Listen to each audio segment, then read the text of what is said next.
Japan को बार बार प्राकृतिक आपदाओं का सामना करना पड़ता है, चाहे वो अर्थक्वेक्स हो, चाहे वो सुनामी हो, क्योंकि ये समुद्र के बीच में है। जापान पूरी दुनिया में एक अकेला देश है जिसपे न्यूक्लियर अटैक भी हुआ है, लेकिन फिर भी ये छोटा सा देश अपने नागरिकों के हार्डवर्क की वजह से दुनिया के सबसे पावरफुल कंट्रीज में आता है। आज हम ऐसी ही 10 चीजों के बारे में बात करेंगे जो जापान सबसे हटके करता है और पूरी दुनिया उनसे सीख सकती है। पहला, ऑनेस्टी यानी ईमानदारी। आपको जानकर ये हैरानी होगी कि अगर जापान में किसी दुकानदार को कुछ छोटे मोटे काम के लिए जाना पड़ता है तो वो अपनी दुकान खुली छोड़ के जा सकता है। वहां के लोग इतने ईमानदार हैं कि उस दुकानदार को भरोसा होता है कि उसकी दुकान में वो अगर खाली भी छोड़ दे तो भी चोरी नहीं होगी। जापान में कुछ ऐसे स्टोर्स भी है जहां पे आपको दुकानदार नहीं मिलेगा, लोग आएंगे, जो सामान पसंद होगा वो लेंगे और पेमेंट करके जा सकते हैं। आप ये चीज किसी और देश में ट्राई मत करना, पता चला 10 मिनट में आपकी पूरी दुकान खाली होगी। दूसरे नंबर पे है वैल्यू ऑफ टाइम। अगर हमारे यहाँ पे कोई ये बोलता है कि मैं 10 मिनट में आ रहा हूं तो हमें पता होता है कि कम से कम आधा घंटा लगने वाला है, लेकिन जापान में ऐसा नहीं है। वहां पे अगर कोई थोड़ा सा भी लेट आ जाता है तो वो आपसे माफी मांगेगा। हर काम बिल्कुल समय पे ही होता है। यहां तक कि अगर कोई ट्रेन 1-2 मिनट लेट भी हो जाती है तो पब्लिक अनाउंसमेंट करके सभी पैसेंजर से माफी मांगी जाती है। 5-10 मिनट लेट हुई ट्रेन तो न्यूज़पेपर्स की हेडलाइन बन जाती है। बाकी हमारे देश का तो आपको पता ही है। नंबर 3, साफ सफाई। जापान के लोगों ने साफ सफाई को अपने कल्चर के साथ जोड़ दिया है। यही वजह है कि जापान में आपको कहीं भी इधर उधर कचरा पड़ा हुआ नहीं मिलेगा। अगर किसी के पास कचरा है और उसको डस्टबिन नहीं मिलता तो वो सामान लेके अपने घर चला जाएगा, लेकिन इधर उधर नहीं फेंकेगा। वहीं पे अगर आप हमारे देश की बात करोगे तो अगर कचरे का डब्बा खाली पड़ा होगा तो भी लोग उसके साइड में कचरा डालेंगे, ना कि उसके अंदर। जापान के गंदे नाले जो हैं वो भी इतने साफ हैं कि उसमें आपको मछलियां तैरती हुई दिख जाएंगी। Number 4, education system.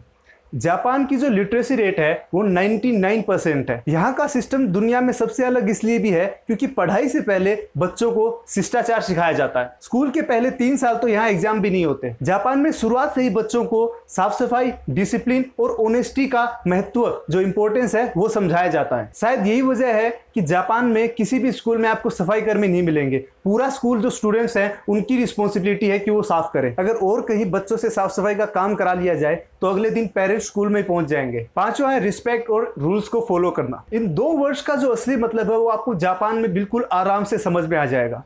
वहां के लोग कुछ भी करने से पहले दूसरे के बारे में जरूर सोचते हैं। इसमें छोटी छोटी चीजें आती हैं, जैसे किसी के घर में एंटर करने से पहले जूते बाहर निकालना, और अगर पब्लिक प्लेस में किसी का फोन आ जाता है तो इतना धीमे बात करेंगे कि दूसरे को परेशानी ना हो। जापान की रेलवे स्टेशन पे इतनी भीड़ होने के बावजूद भी वहां के लोग रूल्स को फॉलो करते हैं ताकि दूसरे लोगों को परेशानी ना हो उनकी वजह से। 6वां पॉइंट है हेल्पफुल। अगर आप यहाँ पे किसी से रास्ता पूछ लेते हैं कि हमें यहाँ जाना है तो आपको ज्यादा से ज्यादा ये बता देगा कि लेफ्ट चले जाओ, आगे से राइट ले लो।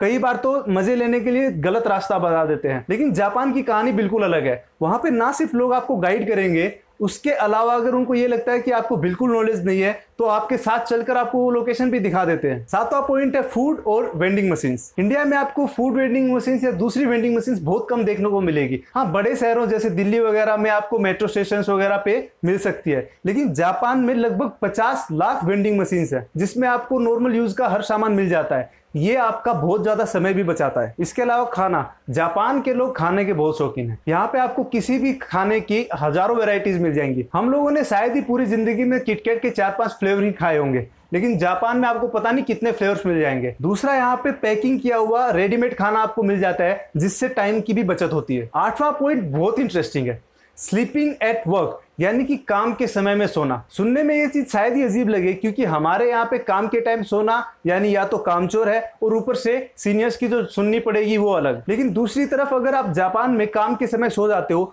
तो इसको आपके हार्ड वर्क से रिलेट किया जाता है। यहाँ तक कि कुछ वर्क प्लेसेस पे तो सोने के लिए अलग से स्पेशल एरिया बनाया गया है। शायद इसीलिए जापान के लोगों की जो प्रोडक्टिविटी है वो इतनी अच्छी है। 9वां पॉइंट है टेक्नोलॉजी एंड क्रिएटिविटी। जापान की जो टेक्नोलॉजी है वो ना सिर्फ एडवांस है बल्कि क्वालिटी के मामले में भी बहुत ऊपर आती है। वो चाइनीज जो क्वालिटी है उसकी जैसी नहीं। एक तरफ चाहे आप इनके कैप्सूल होटल्स को देख लो जिसमें थोड़ी सी जगह में आपको पूरी फैसिलिटीज मिल जाती हैं, और दूसरी तरफ आप जापान में रोबोट्स को देख सकते हैं जो उनकी डेली लाइफ को बहुत इजी बना रहे हैं। यहाँ तक कि इनके वॉशरूम्स में भी इनकी क्रिएटिविटी दुनिया में सबसे अलग है। जहाँ एक तरफ जो टॉयलेट सीट है उसके ऊपर वॉश बेसिन बना देते हैं ताकि पानी की बचत हो सके, दूसरी तरफ जो टॉयलेट सीट है उसके अंदर इतने फीचर्स हैं जितने आपके मोबाइल फोन में भी नहीं होंगे। लास्ट पॉइंट पे हम बात बात करेंगे जापान की डिजास्टर मैनेजमेंट की, जो दुनिया में शायद सबसे एफिशिएंट है। अपनी लोकेशन की वजह से जापान को हमेशा प्राकृतिक आपदाओं का सामना करना पड़ता है। जापान में छोटे बड़े भूकंप को मिलाकर 5000 से ज्यादा भूकंप एक साल में आते हैं और साथ ही चारों तरफ से समुद्र से घिरे होने की वजह से